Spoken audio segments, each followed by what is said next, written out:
Budget से जो है वो हमारी अर्थव्यवस्था को भी तीव्रता मिलेगी।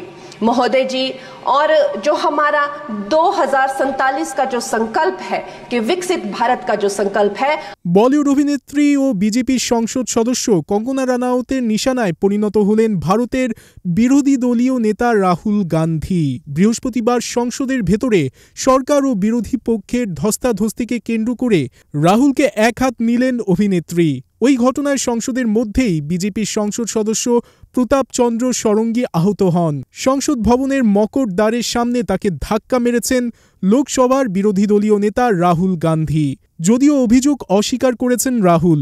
এই বিষয়ে এবার মুখ খুললেন বিজেপির সংসদ সদস্য অভিনেত্রী কঙ্গনা। রাহুলকে কড়া ভাষায় কটাক্ষ করলেন কঙ্গনা।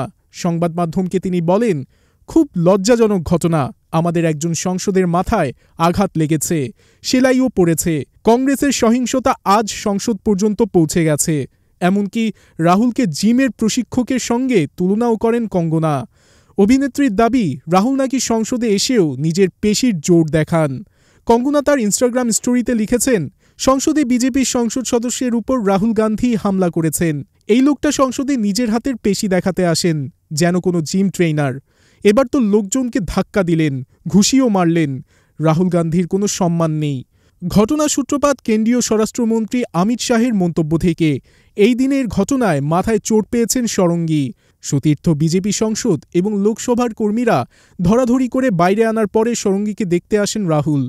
তারপর আহত সংসদ সদস্যকে হাসপাতালে পাঠানো হয়। ষড়ঙ্গী বলেন, রাহুল গান্ধী এক সংসদকে ধাক্কা মারেন, তিনি আমার গায়ের উপর পড়েন, ফলে আমি মাটিতে পড়ে যাই।